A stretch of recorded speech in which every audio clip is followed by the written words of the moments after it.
Renewable Energy for LSN1113, Introduction to Sustainability. If we look at the word renewable, that means energy we can use again and again, and energy that is constantly being produced.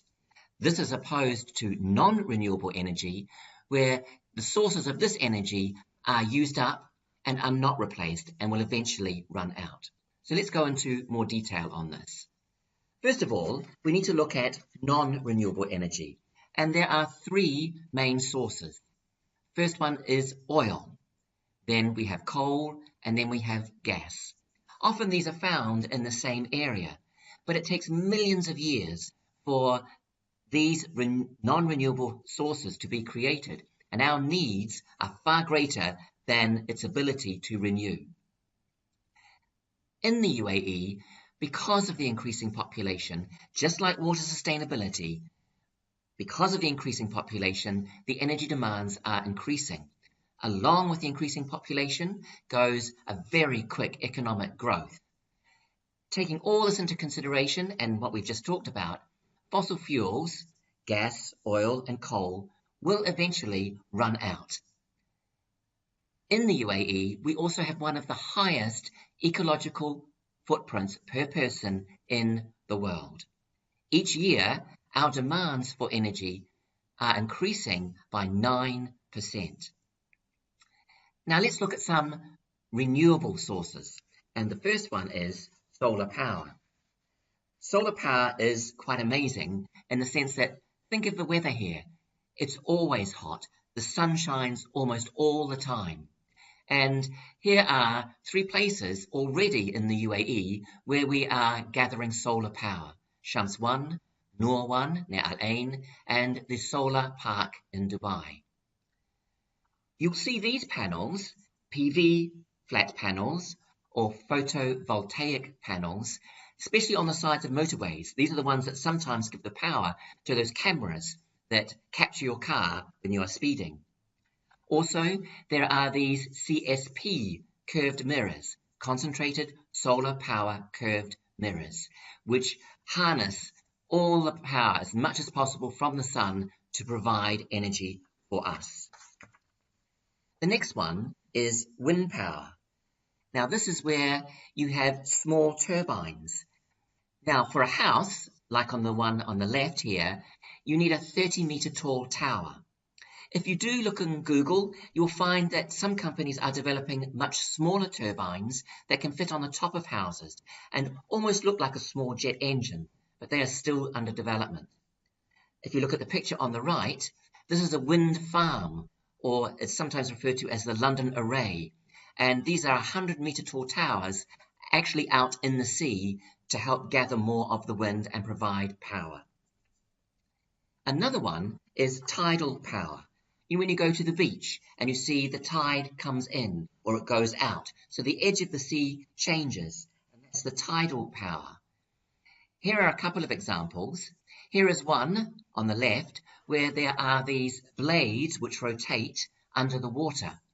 And then the next picture on the right, you'll see a barrage, or almost like a dam going across a river, and where the water comes in and goes out, this turns turbines, which creates power. Now, these are not very common, as they are very expensive to build. But when you look at tides, the coming in and the going out of the tide, these are more reliable and more predictable than wind or solar power. We don't know, is the wind going to blow strong on one day or not the other? On a particular day, are there going to be clouds in the sky, so the sun is not going to be so strong? But if you talk to fishermen, they always know when the tides are coming in and going out. The next one is hydropower. Now, these are also common worldwide, and you'll see here the dam going across the river to build up the water behind the dam. This water then flows down through the dam, turning large turbines. It's the largest renewable energy source in the world. It supplies 15% of all the power in the world. Two countries that are using this to a great extent are Norway and, where I come from, New Zealand. Norway, much more, 99%. If you look at the geography of Norway, you'll see they have a lot of geography that is very suitable for this kind of structure. and also in New Zealand, especially in parts of the South Island where the scenery looks a bit like Norway and therefore can generate a lot of power. If you look here, worldwide, hydropower is producing 50% of the world's power. Look at that compared to the others. Hydropower is much, much larger. Now there is geothermal power, and this is where it takes the pressure from the earth to turn turbines to create power. An example is Iceland, where 30% of their power comes from this. If you go to a particular place in the middle of the North Island in New Zealand called Rotorua, you'll see a lot of geothermal vents.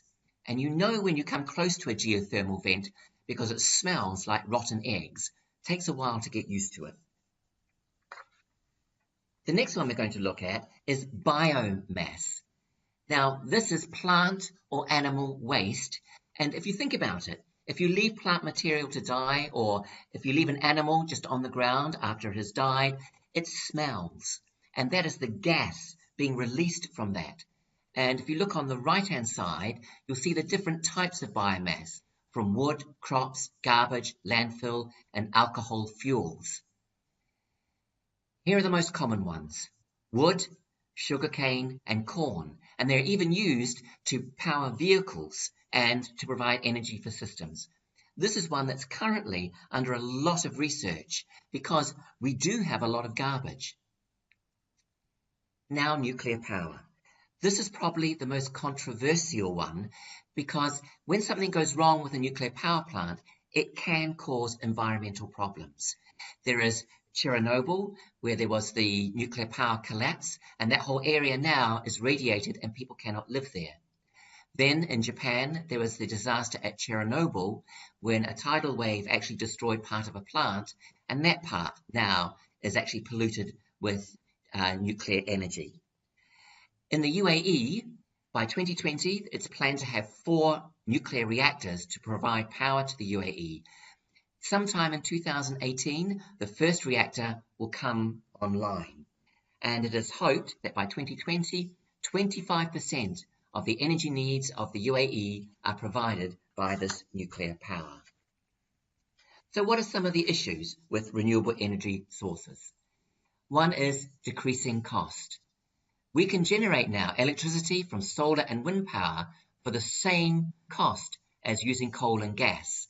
Coal and gas give environmental issues. The environmental issues with solar and wind power are less. Many years ago, solar powers, the photovoltaic cells, were very, very expensive. But over the last 5 years, the cost of those have decreased by 75%.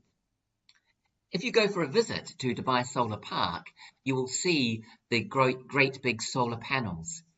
They provide 15% of the total power, hopefully by 2030, much cheaper than gas. Developing all these renewable energy sources also creates new jobs for people, which is very, very important, especially as the population increases. And the energy diversification and flexibility is also important. Keep in mind, the non-renewable sources will eventually run out. This is important for energy security. To live, we need energy. We need energy for our economy. We need energy for our everyday lives.